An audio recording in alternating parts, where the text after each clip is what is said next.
It was with those little hands that my 6-year-old granddaughter destroyed 25 years of my marriage with just one sentence.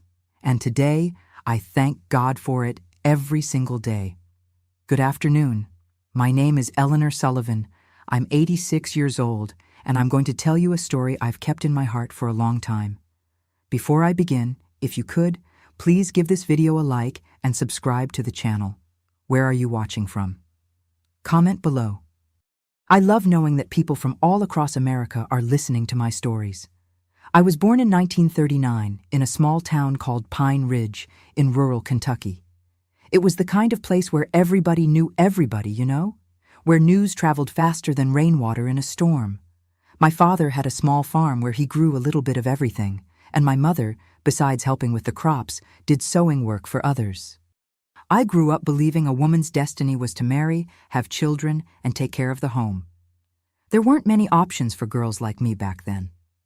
I only studied until 4th grade because the school was far away, and my father said women didn't need much education, just a good husband. His words, not mine. At 18, in 1957, I met Frank at a church dance. He was a handsome, hard-working man, 5 years older than me. He had a confident way of speaking, an easy smile that won me over.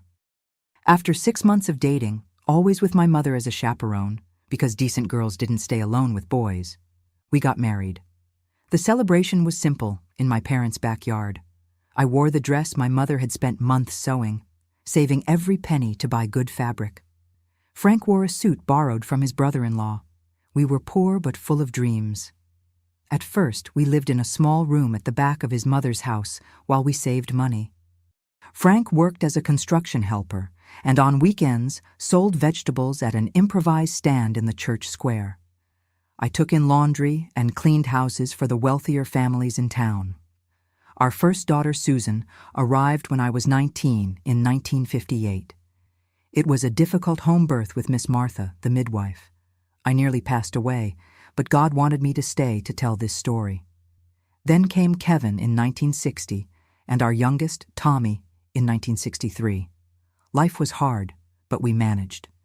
With the money my father left me when he passed away in 1965, we bought a small piece of land on the outskirts of town. It was a property with a simple house, but it was ours. There we planted everything: potatoes, corn, beans, and we had some chickens and a few pigs. Frank had the idea to expand our stand at the farmer's market that had started operating in town. Every Saturday, he would leave at dawn, around 5 a.m., to set things up and secure a good spot. Over time, our little stand grew. We sold not only what we grew, but bought from other producers to resell. I stayed home taking care of the children, the garden, the animals, and preparing preserves that we also sold: pickled cucumbers, beets, carrots. Despite the hard work, I felt fulfilled. We had our little house. Our children were growing strong and healthy. The business was doing well. Back then, being a good wife meant not questioning your husband, blindly trusting him, and making sure he always had clean clothes, food on the table, and a tidy house. And I did all this with a smile on my face, believing I was building a good life for my family. The years went by. Susan, our oldest daughter, was a beautiful girl, but temperamental. She had her father's easy smile and my stubborn ways. At 17, in 1975, she fell in love with David, the pharmacist's son. A handsome, educated young man, but with a reputation as a partier. Frank and I didn't really approve of the relationship, but Susan always did what she wanted. One Sunday afternoon, she came home crying. She was pregnant. When David found out, he wanted to disappear. It was Frank, my husband, who went after him and, as they said back then, made him do right by her. They got married in a hurry, in a small ceremony, nothing like what I had dreamed for my daughter. Melissa was born in 1976, a beautiful child with her grandfather's large eyes and her mother's stubborn chin. Susan and David's marriage, as many had predicted, wasn't the happiest. He drank, went out with friends, came home late.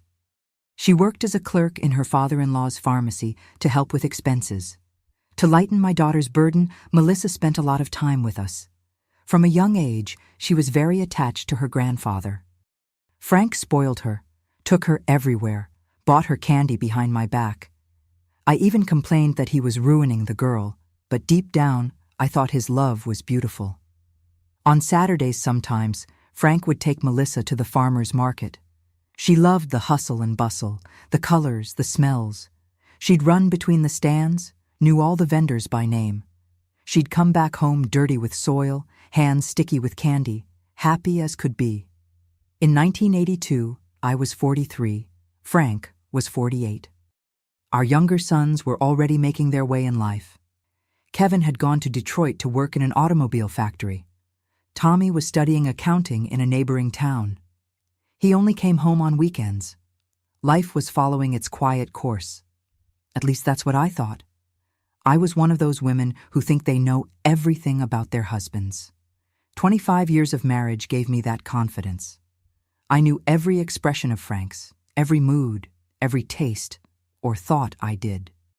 At the farmer's market, besides our stand, there were many others: vegetables, fruits, meats, fish, and also flowers. The flower stand had arrived about 3 years ago when Rose moved to our town. She was a beautiful woman, in her early 30s, a widow, they said. She had long black hair, always well-groomed. She wore red lipstick even in a town where women barely put on powder to go to church on Sunday. Rose sold flowers that she grew herself on rented land at the edge of town. Roses, daisies, lilies, chrysanthemums, beautiful arrangements that ladies bought to decorate their Sunday tables or to take to the cemetery. I was always friendly with her. I'd bring her coffee when I visited Frank at the market. Sometimes we exchanged recipes. I even gave her cuttings from some plants I had in my yard. I felt sorry for her, a woman alone, widowed. At least that's what everyone said. It was a Saturday like any other, in June of 1982. Frank had left early as always.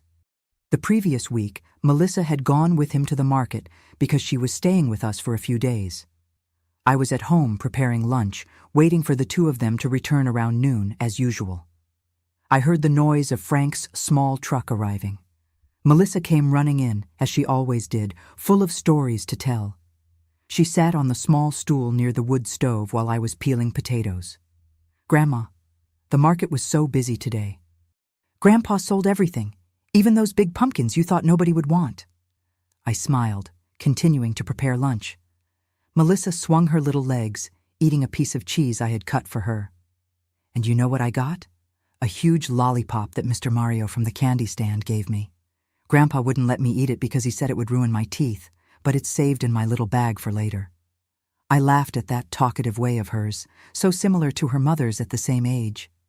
"Grandma, can I ask you something?" "Of course, my dear. What do you want to know?" And then came the sentence that changed my life forever. "Why does Grandpa kiss the flower lady on the mouth like they do on TV shows? Mommy says kisses on the mouth are only for married people, like her and Daddy." My world stopped. The knife I was holding fell to the floor. I looked at that 6-year-old child with innocent eyes, not understanding the weight of what she had just revealed. "What do you mean, Melissa? What did you see?" "I saw when we were leaving. Grandpa said I could go play with Joey, Mrs. Irene's son from the cheese stand, but I wanted to see Rose's flowers. She always gives me a little flower when she sees me. So I went over there, but she wasn't at the stand. She was in the back, where they keep things, you know, and Grandpa was there with her." My heart raced. I tried to stay calm, not to show the turmoil forming inside me. "And what were they doing, Melissa?" "They were hugging, and then Grandpa gave her a kiss on the mouth, just like the actor does with the leading lady on the TV show that Mommy watches.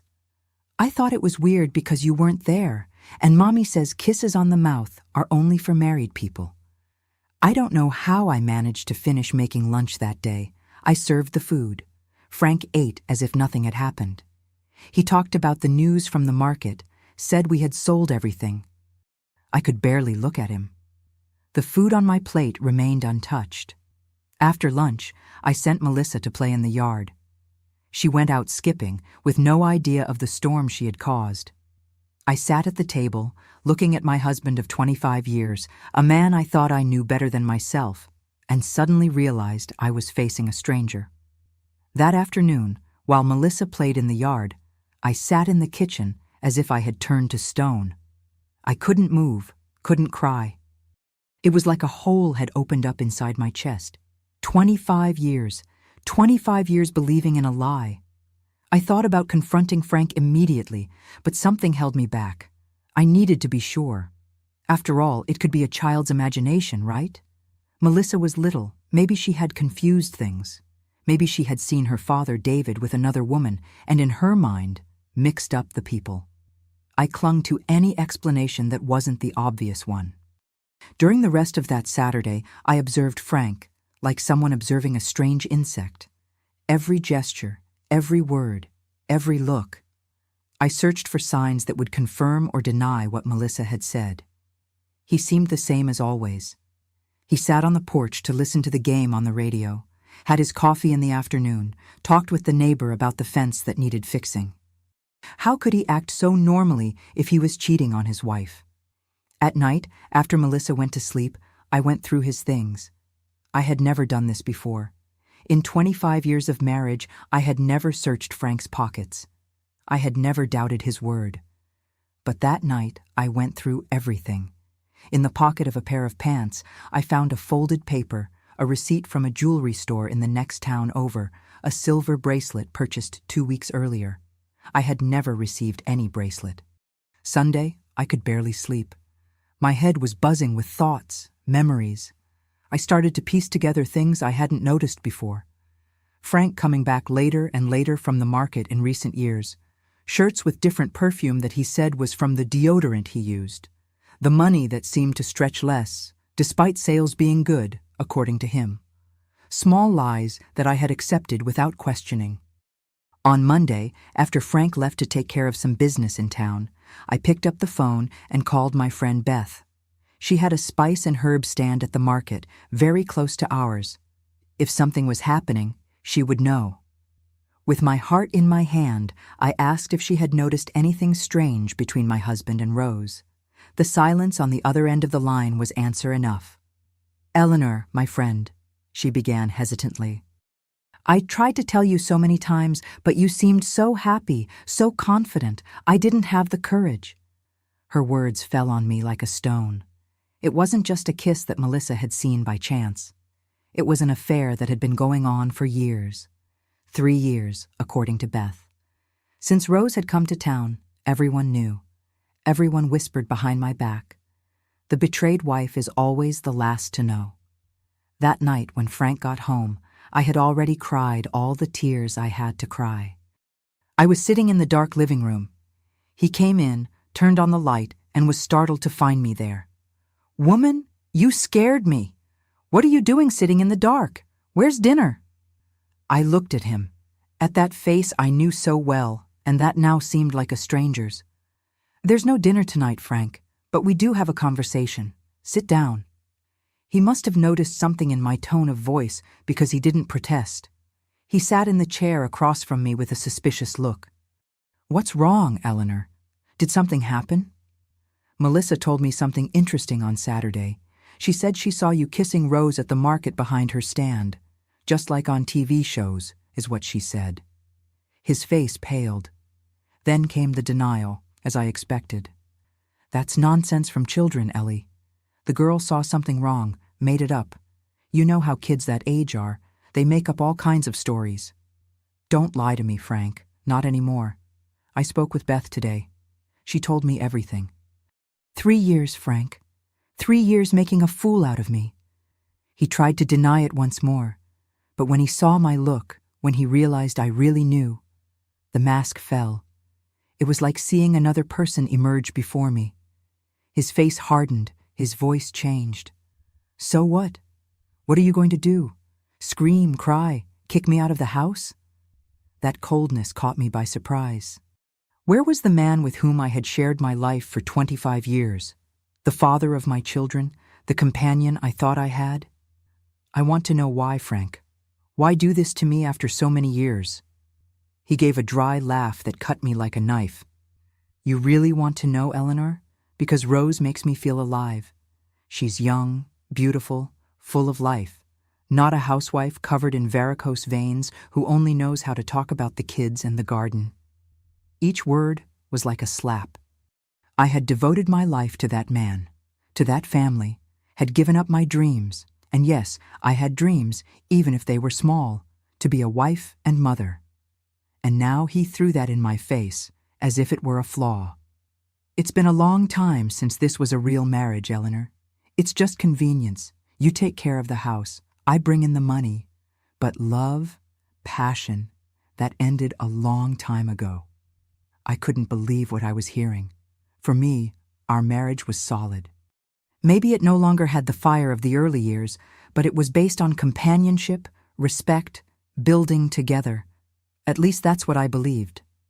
If that's how you feel, why didn't you ask for a divorce? Why live this lie? He shrugged, as if it wasn't a big deal. Divorce is a hassle. And what would people say? Respectable Mr. Frank leaving his wife after so many years? My reputation in town would go down the drain, business would suffer. So that was it. It wasn't out of consideration for me. It wasn't for the children. It was for convenience, for appearances, for money. And how much longer did you plan to live this lie? That's when he gave me the final blow. Actually, I was going to tell you soon. I bought a little house for Rose in the next town. We're thinking of moving there at the end of the year. I felt my heart stop. It wasn't just an affair, an adventure. He really planned to leave me and start another life. And he had only not done it yet out of convenience. What house? With what money? His silence was revealing. A chill ran down my spine. You sold part of our land, didn't you? That part beyond the creek, that we hardly use. His look confirmed my suspicion. He had sold a property that was ours, that we had bought with so much sacrifice without telling me anything, to buy a house for his mistress. You had no right to do that, Frank. That land is ours. It's the future of our children. That's when he stood up, his face red with anger. I have every right. I'm the one who works in this family. I'm the one who carries the weight on my shoulders. You stay at home cooking and gossiping with your friends while I slave away from Monday to Saturday to support everyone. That was too much. 25 years being diminished, belittled. 25 years believing that my work at home, taking care of the children, the garden, the animals, making preserves, sewing, wasn't as important as his. 25 years accepting that he was the head of the family because he was the one who brought money home. You really think I don't work, Frank? Who woke up at dawn to nurse the children while you snored? Who plants, harvests, cleans, cooks, sews? Who makes the preserves that you sell at the market? Who takes care of everything so that you can leave the house every day with a clean shirt and a full stomach? He made a dismissive gesture with his hand, as if shooing away a fly. That's not real work, Eleanor. Any woman does that. At that moment, something broke inside me. It wasn't just the pain of betrayal, the humiliation of discovering that everyone knew except me. It was the realization that I had spent my entire life believing I was worth less, that my work, my sacrifices, didn't have the same value as his. Get out of my house, Frank, now. He laughed incredulously. Your house? This house is mine. I bought it. I built it. You have nothing, Eleanor. Nothing. That's when the back door slammed. It was Tommy, our youngest son, who had come to spend the week at home. He stood at the kitchen door, looking from one to the other, trying to understand what was happening. What's going on here? Why are you shouting? Frank tried to cover it up, said it was just a silly argument, just husband and wife stuff. But I wasn't going to cover up his lies anymore. Your father has been having an affair with Rose from the flower stand for 3 years. Frank sold that land beyond the creek to buy a house for her. He was planning to leave us at the end of the year. My son's face transformed. I saw the disbelief, then the understanding, and finally the anger taking over him. Tommy had always been the closest to his father, the one who admired him the most. Seeing that idol crumble before him must have been devastating. Is that true, Dad? Frank mumbled something, tried to deny it, but his look gave everything away. Tommy advanced a few steps, his fists clenched. "Answer, Dad. Is it true that you cheated on Mom, that you sold our land behind our backs?" Cornered, Frank finally confessed. He said yes, that he was with Rose, that he had sold the land, but that I had my share of blame because I was no longer the woman he had fallen in love with, that I had stopped taking care of myself, stopped being interesting, that he felt suffocated. It was too much for Tommy. My 19-year-old son, always so controlled, exploded like I had never seen before. "Shut up, Dad. Mom gave her life for us, for you. While you were out having fun with that woman, she was here taking care of everything, working herself to death." Frank tried to impose himself, as he always did. He raised his voice, said his son had no right to talk to him like that as long as he lived under his roof, he had to respect his decisions. "You don't deserve respect," shouted Tommy. "A man who cheats on his wife, who lies to his children, who steals from his own family to give to a mistress, doesn't deserve respect." I saw Frank's arm rise, ready to hit Tommy, as he had done a few times when he was younger. But my son was no longer a boy. He was a man almost the size of his father. He grabbed Frank's arm in midair with force. "Never again, Dad. Never again do you raise a hand to me or my mother." That night was a nightmare. Shouting, accusations, crying. Frank took some clothes and left, slamming the door. He said he was going to Rose's house, that he would return the next day to get the rest of his things, that I would regret making that scene, that without him I was nothing, that I would end up begging on my knees for him to come back. I stayed awake all night, sitting in the kitchen, staring at nothing. Tommy sat with me for a while, tried to comfort me, said everything would be all right, but how could it be all right? My marriage was over, my life was over. Or at least that's what I thought on that dark June night of 1982. I didn't know yet, but that terrible night would be the beginning of my true life. The next morning, after that terrible night, I woke up with a decision made. I had barely slept, but my mind was strangely clear. While preparing coffee, an idea began to form in my head. A crazy, frightening idea, but one that wouldn't leave me. Tommy came into the kitchen, deep dark circles showing he too had spent the night awake. "Mom, are you okay?" I served him coffee and sat at the table. "Tommy, I need to ask you a favor. Can you go talk to Uncle Joe? Ask him to come here with his truck tomorrow at dawn, around 4 o'clock. My son looked at me confused. "What are you planning to do, Mom?" "I'm going to work at the market tomorrow, in your father's place." The astonishment on his face was understandable. In 25 years, I had never worked at the market. I helped prepare everything at home, of course, planted, harvested, made preserves. But the one who sold, who negotiated, who appeared, was always Frank. "Are you sure about this? Dad's going to be furious." "Let him be. The stand is ours, Tommy. It was with my father's money that we started everything. If your father can sell our land behind my back, I can very well take over our business at the market." I saw a glimmer of admiration in my son's eyes. Maybe it was the first time he saw me as something beyond the submissive wife who always accepted her husband's decisions. Frank showed up around noon, as he had said. He came to get his things. He entered the house as if he owned it, ignoring my presence and Tommy's. He started to gather his clothes, his personal belongings. Before leaving, he looked at me with contempt. "You'll regret this, Eleanor. Give it a week and you'll be begging me to come back." I raised my chin, sustaining his gaze. "I already regret, Frank. I regret believing in you for so many years." When the door slammed behind him, I felt a mixture of pain and relief. It was as if a weight had been lifted from my shoulders, a weight I didn't even know I was carrying. That afternoon, I called Susan to talk. I needed her to come get Melissa. I didn't want my granddaughter to witness this situation. I didn't want her to feel guilty for revealing the truth about her grandfather. When Susan arrived, I told her everything. She was shocked, not by the betrayal itself. I later found out that she and others in town already suspected, but by my decision to take over the stand at the market. "Mom, you've never worked outside the home. How are you going to manage a stand at the market? Leave it to Dad. You guys will work things out later. There's no working out, Susan. Your father had already decided to leave me. He had even bought a house for that woman with the money from our land. He was just waiting for the right moment, maybe after Tommy finished his studies. But Mom, you'll be embarrassed. Everyone in town already knows about this story. Gossip spreads. Embarrassed? What your father did is embarrassing. I'm not ashamed to work, to fight for what's mine, for my children's future.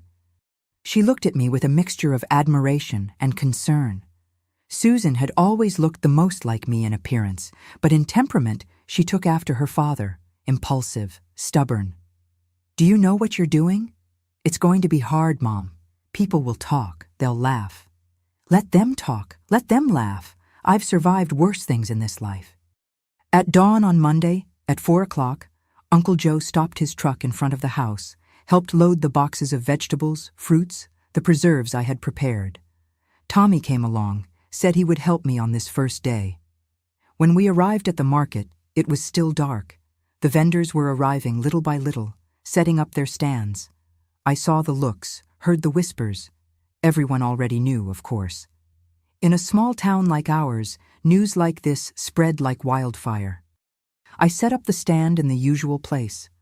I arranged everything as I had seen Frank do so many times.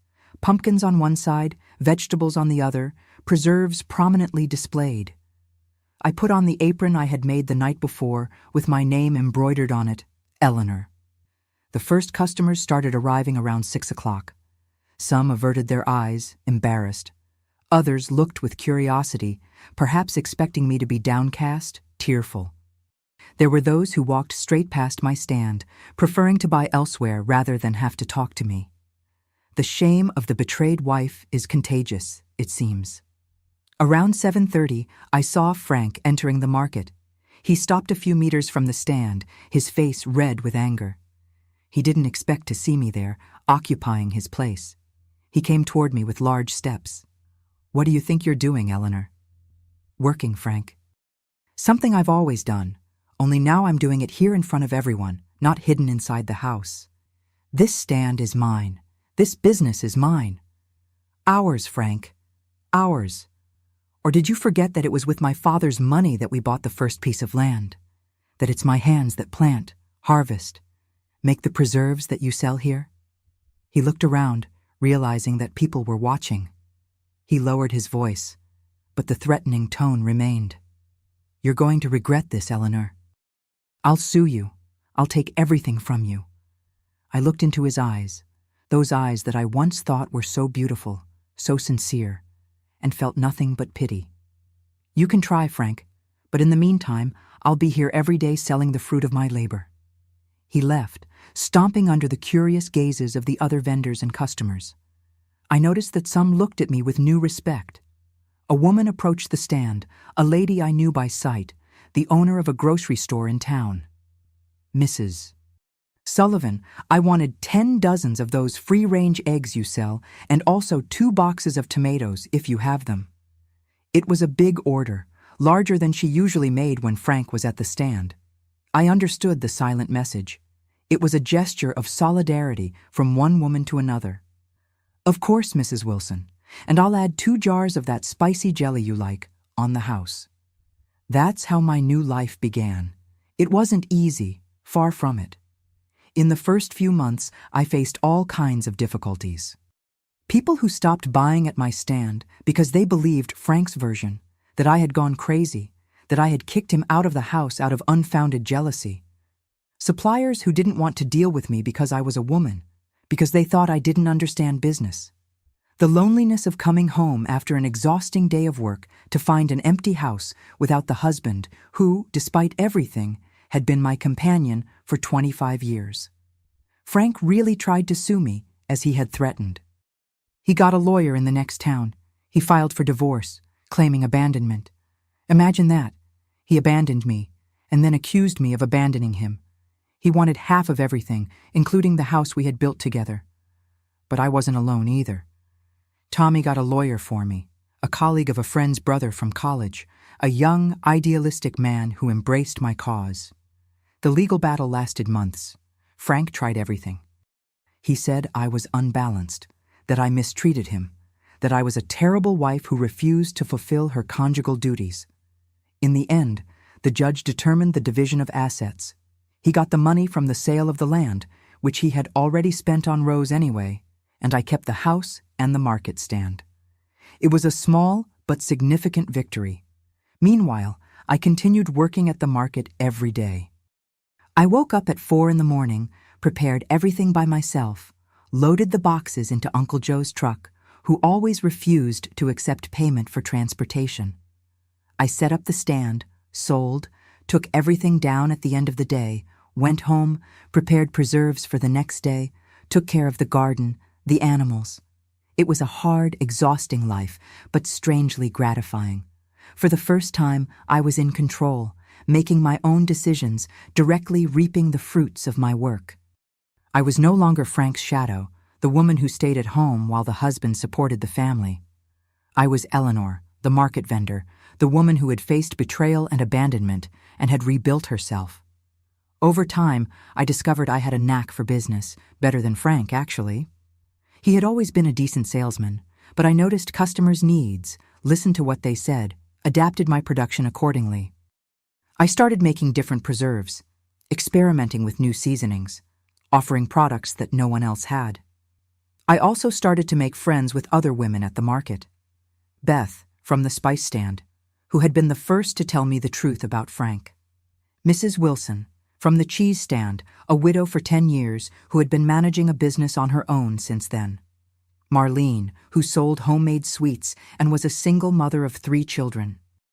Strong women who faced life head-on, without depending on any man. About 6 months after I took over the stand, I heard news that spread through the town. Rose had left.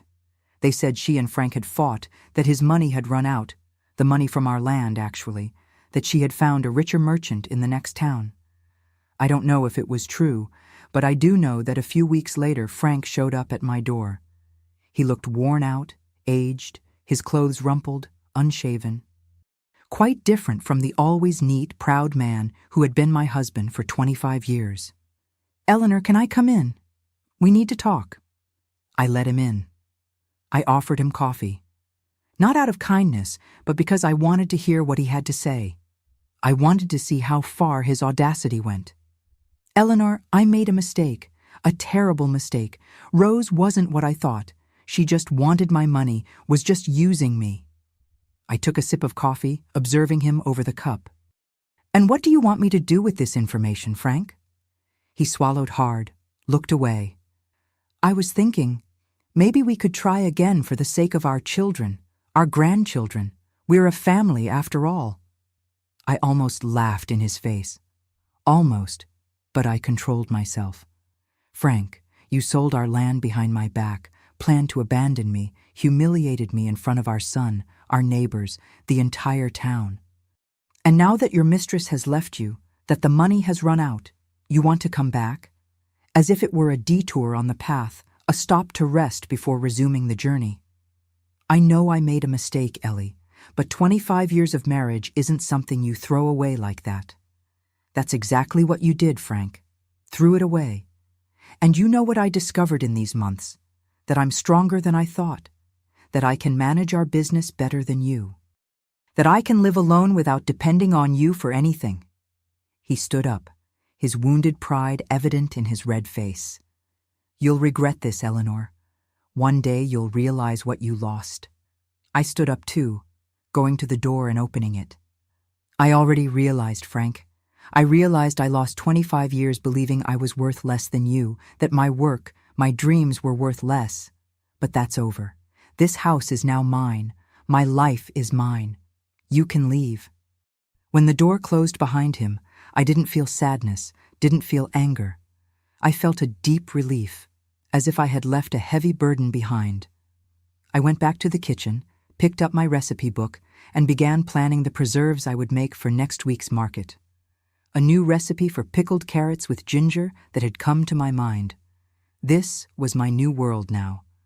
A world that I myself was building with my own hands. The following years were transformative.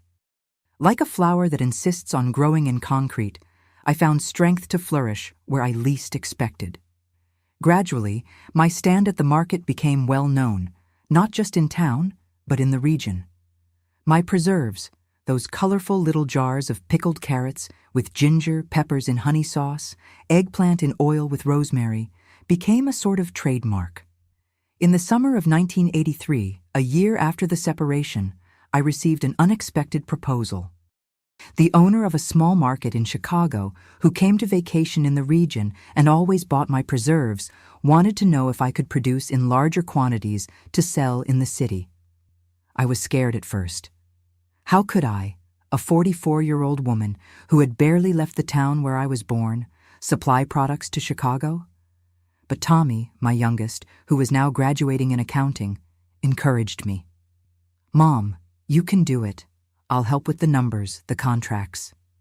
I remember the fear I felt that night. After the man left with the promise that I would think about the proposal, I sat on the porch, looking at the darkness of the yard, thinking about everything that would have to change. I would need more space for production, more help, more investment. Could I handle it? It was that night, looking at the stars that had always comforted me in difficult times, that I made a decision. I would never let fear paralyze me again. If I had survived the end of my marriage, betrayal, public humiliation, I could survive anything. The next day, I spoke with Beth and Marlene, my friends from the market. I explained the situation, the proposal I had received. To my surprise, they not only supported me, but suggested a partnership. "Eleanor, we could join forces," said Marlene, who, in addition to homemade sweets, had started making jellies. "I'll make the sweet jellies, you the savory preserves. Beth comes in with the special spices. We divide the work, the costs, the profit." That's how Farmstead Flavors was born, our small cooperative of artisanal products. At first, it was just the three of us working in our spare time after the market. We produced on a small scale in my kitchen, which I had specially renovated for this, with the money I had managed to save in the first year at the market. The success was greater than we expected. Soon, our preserves, jellies, and spices were in several markets in Chicago. At the beginning of 1984, we received a large order, bigger than the three of us could handle.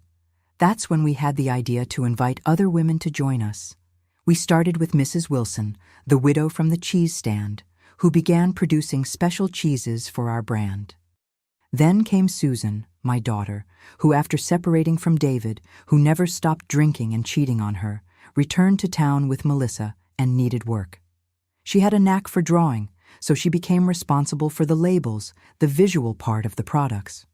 Soon, we were 10 women, all with similar stories. Women whom life had struck in some way, who had been abandoned, betrayed, underestimated, but who had found strength in each other. The house that had once been my cocoon, where I hid believing I was only good for being a wife and mother, turned into a small factory of dreams and new beginnings. Of course, we faced difficulties. There's always someone trying to knock down those who are trying to rise. In our case, it was the traditional merchants of the town, men who didn't like seeing a group of women prospering without needing them. They spread rumors about our products, tried to make transportation to Chicago difficult, even threatened some markets that bought from us. But for every door that closed, 2 opened. By 1985, our small cooperative already employed 15 women and had products in markets across 3 states. We had to rent a larger warehouse, buy equipment, regularize the company.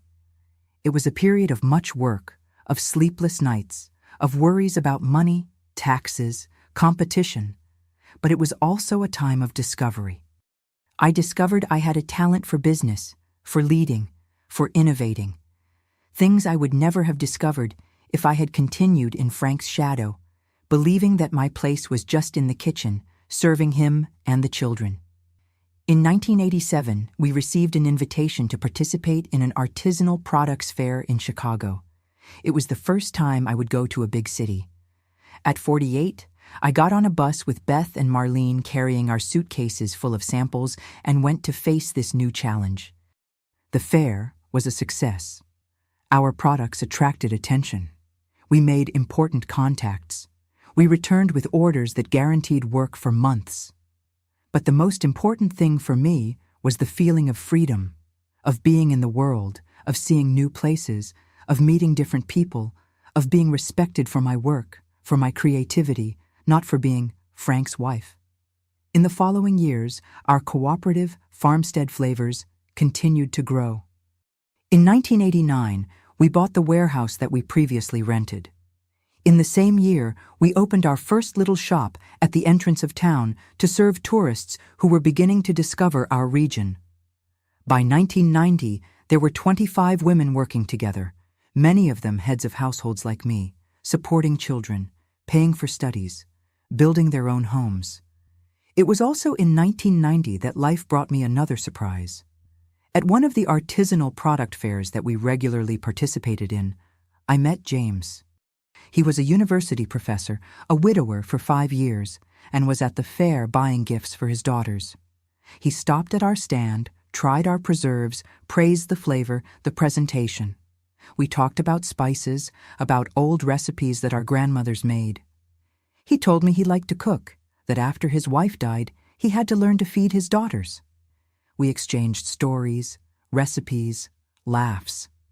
Before leaving, he bought several products and took one of our brochures with address and phone number.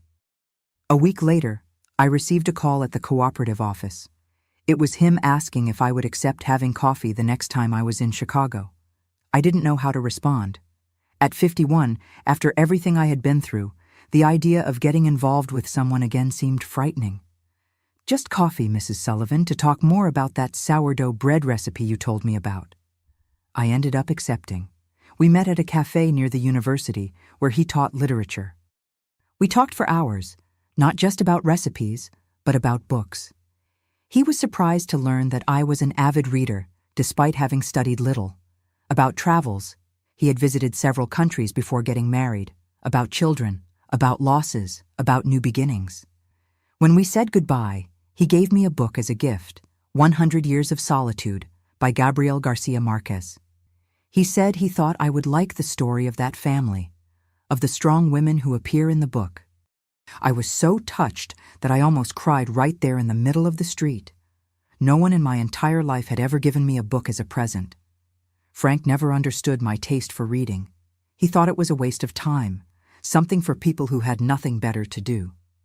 I returned home that day with the book in my bag, as if carrying a treasure. In the following weeks, on days when work at the cooperative left me exhausted, I would take refuge in the story of the Buendias, lose myself in the magic of Macondo, and think of James, of his gentle way of speaking, of his attentive eyes that seemed truly interested in what I had to say. Our meetings became more frequent. When I went to Chicago for fairs or meetings with distributors, I always made time to have coffee with him. Sometimes he came to our town, said it was to buy our preserves, but always found a way to invite me for lunch, a walk. It was a slow, respectful, mature courtship. Different from everything I had experienced with Frank, James never tried to impress me with boasts, never tried to diminish me to make himself feel bigger. He never assumed he knew more or understood more just because he was a man. On the contrary, he always valued my experience, my practical intelligence, my knowledge about plants, about food, about life. In 1992, he asked me to marry him. I, a 53-year-old woman, grandmother of a 16-year-old teenager, a respected businesswoman in the region, blushed like a girl. I didn't expect that. I had gotten used to the idea that this part of my life, love, companionship, had been left behind with the failure of my marriage to Frank. "James, are you sure? I'm not a young woman anymore." He smiled in that calm way that was so characteristic of him. "Neither am I, Eleanor. I'm 58, with white hair, knees that ache when the weather's about to change, but I know what I want, and what I want is to spend the rest of my life with you." We got married in a simple ceremony, in my backyard, our yard now, just family and close friends. Melissa, at 16, helped me choose the dress. I opted for a light blue shade, no white. I was no longer a virginal bride, but a mature woman who knew what she wanted from life. Tommy was my best man along with Beth. James's daughters, already adults, were his maids of honor. Susan took care of the decoration with flowers from our own garden. Marlene made the cake. It was a simple celebration, joyful, without ostentation, but full of affection. I remember the moment I looked around and saw all those people gathered to celebrate our union. People who had supported me when everything seemed lost, who had believed in me when I didn't believe in myself. I felt such a wave of gratitude that my eyes filled with tears. James, noticing my emotion, gently squeezed my hand. "Is everything okay, Eleanor?" I looked at him, at that gentle, cultured, respectful man who had entered my life when I least expected it, and smiled through tears. Everything is better than I ever imagined it could be. At that moment, surrounded by people I loved, hand in hand with a man who valued me for who I was, not for who he wanted me to be, I understood that life can be surprising, that sometimes you need to lose everything to find what really matters, that sometimes a door closes violently so that we can see the open window beside it, through which enters the light that was always there waiting for us. The years with James were a gift I never expected to receive at my age. After so long believing that love was that suffocating and controlling feeling I lived with Frank, I discovered that it could be light like a summer breeze, comfortable like an old pair of slippers, nourishing like a hot soup on a cold day. In the first years of marriage, we divided our time between my town and Chicago, where he still taught. I continued leading the cooperative, which by 1995 already employed almost 40 women and had a branch in Indianapolis. James supported every step of this expansion, using his contacts at the university to help us with legal issues, marketing strategies, ideas for new products.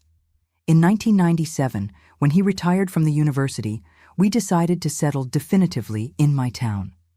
We renovated the house, creating an office for him where he continued to write his academic articles, and a larger space for me where I could experiment with new recipes, test new products for the cooperative. It was during this time that we started traveling together. Small trips at first, a weekend at the beach, a week in the mountains, then more ambitious ones. In 2000, at 61, I took my first plane trip. We went to Italy, land of James's ancestors. I remember the fear I felt when the plane took off, his hand holding mine, firm but gentle. If a woman who started a company from scratch at 43 is afraid of a little plane, then I'm the Queen of England, he joked, making me laugh and forget the fear. In Italy, we visited small producers of olive oil, cheese, wine. I brought back ideas for new products, contacts for possible future exports, and mainly the certainty that it's never too late to see the world, to open yourself to new experiences. In the following years, we visited Spain, Portugal, France, always focusing on meeting local producers, learning traditional techniques, bringing inspiration for the cooperative.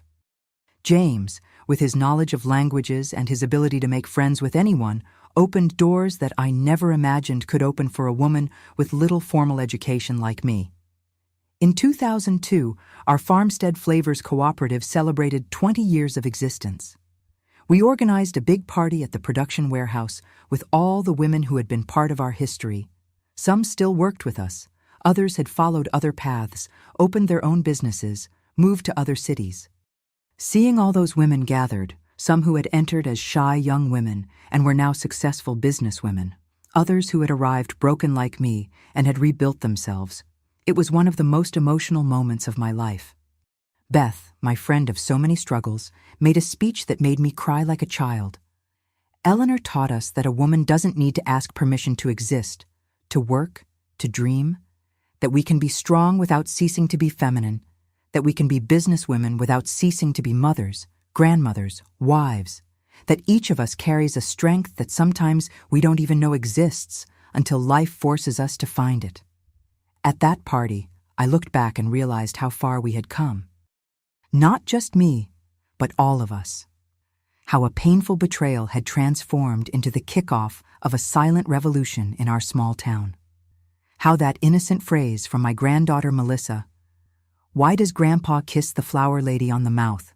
had triggered a series of events that changed not just my life, but the lives of so many other women. Speaking of Melissa, she was another immense joy throughout all these years. After finishing high school with excellent grades, she got a scholarship to study law in Chicago. James helped her a lot with her studies, with books, with guidance about academic life. He became for her a kind of grandfather that Frank never managed to be. Present, attentive, genuinely interested in her achievements. In 2002, Melissa graduated. She was 26, beautiful, intelligent, determined. When I saw her go up on stage to receive her diploma, wearing the gown, I couldn't hold back tears. I thought of the 6-year-old girl who had unintentionally revealed a painful truth and changed the course of our family's history. After graduation, Melissa took the bar exam and passed. She went to work at a law firm not far from our town. She visited us whenever she could, on weekends, on holidays. She brought stories of her work, of the cases she handled, especially those involving women in vulnerable situations. "Grandma, did you know I tell your story to many women I help? Women who think there's no way out, who are trapped in abusive marriages, who believe they won't be able to support themselves. I tell them how you started over at 43, how you built everything from zero." Hearing this from my granddaughter, knowing that my story was helping other women find strength to start over, was one of the greatest satisfactions of my life. In 2005, Frank passed away. A massive heart attack while working on a construction site. After Rose left him, he went through hard times. He worked as a construction helper, lived in rented rooms, drank more than he should, tried a few more times to come back home, always with the same speech of repentance, always receiving the same negative response. When I learned of his death, I felt a confusing mixture of feelings. Sadness for the man I once loved, for the father of my children, anger for the lies, the betrayal, the disrespect, and also a kind of relief, as if a difficult chapter of my life had finally been closed for good. I went to the funeral, of course, brought flowers, prayed for his soul. James went with me, gave me support, respected my complex mourning for a man who had been so important and so destructive in my life. Once again, I was surprised by his ability to understand nuances, to respect contradictory feelings, to not judge. Life followed its course. In 2008, Melissa married a colleague from work, also a lawyer. A beautiful ceremony where she insisted that James and I have a place of honor. The following year, my first great-grandson was born, little Michael. Holding that little creature in my arms, seeing my granddaughter's face reflected in that baby, was like closing a circle. From the girl who had revealed her grandfather's betrayal was born the boy who brought the promise of a new generation, with different values, with other possibilities. In 2010, at 71, I decided to step back from the direct management of the cooperative. I didn't retire completely. I continued to develop recipes, to participate in important fairs, to give talks about female entrepreneurship, but I passed the baton of daily administration to a younger team, led by Susan, my daughter, who had become a competent executive after years working by my side. This gave me more time to enjoy life with James. We traveled more, read more, spent more time taking care of the garden we had created together in our backyard. A garden that mixed the useful and the pleasant, herbs for preserves, flowers to cheer the eyes, fruit trees for the visits of grandchildren and great-grandchildren. In 2015, we celebrated our 23rd wedding anniversary with a simple party in the backyard, surrounded by children, grandchildren, great-grandchildren, longtime friends. James, always eloquent, made a toast that deeply moved me. To Eleanor, who taught me that true love is that which makes us grow, not diminish, who showed me that strength has nothing to do with muscles or height, but with the ability to rise after each fall, who gave me the honor of sharing the second half of my life, the better half. 5 years later, in 2020, James left us. Pancreatic cancer, one of those silent ones that when revealed are already too advanced. It was 6 months of struggle, hospitals, hopes that faded with each new exam. I stayed by his side until the last moment, holding his hand as he had held mine so many times when I was afraid, insecure, sad. In the last weeks, when he was too weak to leave the bed, he asked me to read to him.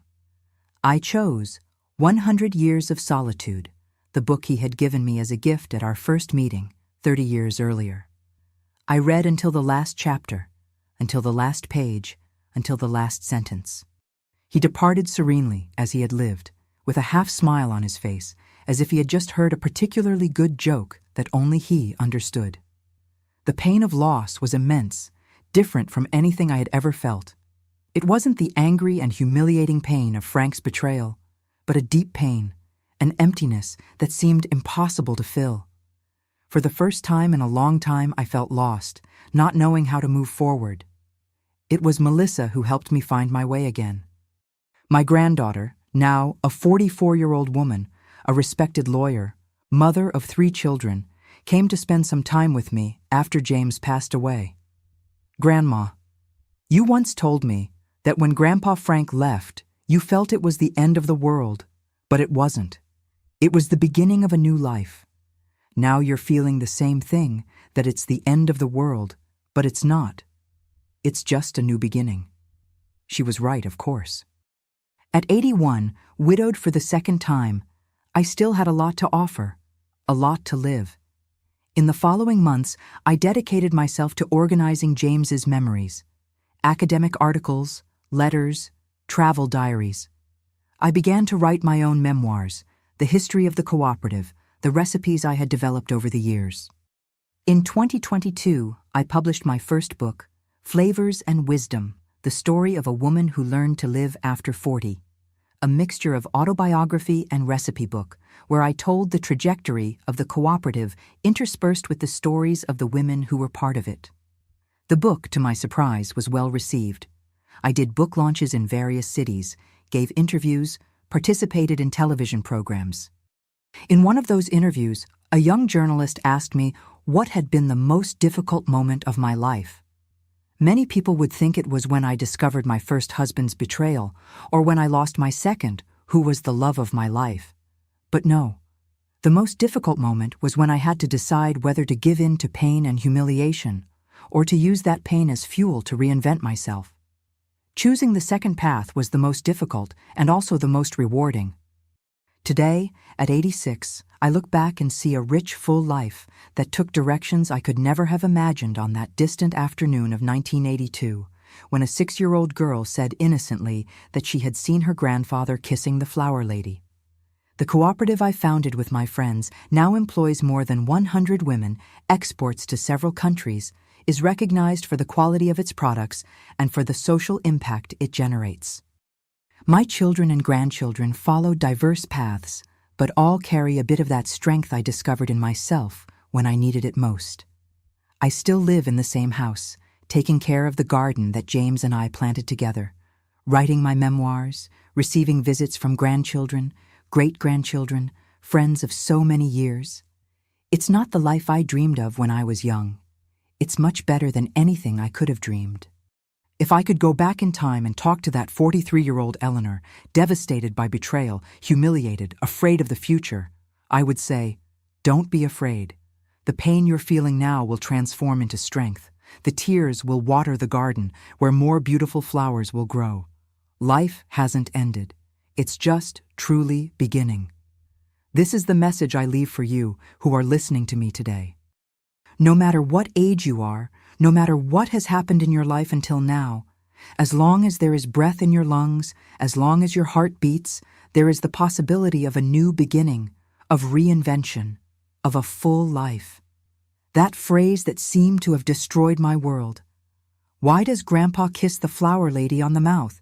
Was, in fact, the key that opened the door to my liberation. Sometimes something needs to break completely so that we can build something new, stronger, more authentic. And that's how, my dears, that 6-year-old girl, without knowing, gave me the greatest gift anyone could give me. The chance to discover who I really was, what I was capable of, and how much love and joy there still was in the world for me. If you're going through a difficult moment right now, If you feel your world has collapsed, remember my story. Remember that I was 43, with little education, no experience working outside the home when I had to start over from scratch. And I not only survived, but flourished. You can too, believe me. And before I say goodbye, I'd like to ask you to like this video, subscribe to the channel, and leave a comment telling if you've ever gone through something similar in your life or if you know someone who has. Let's share our stories, our pains, and our victories, because that's how we strengthen each other, like links in a chain that doesn't break. Until the next video with another story from my long life. God bless you all.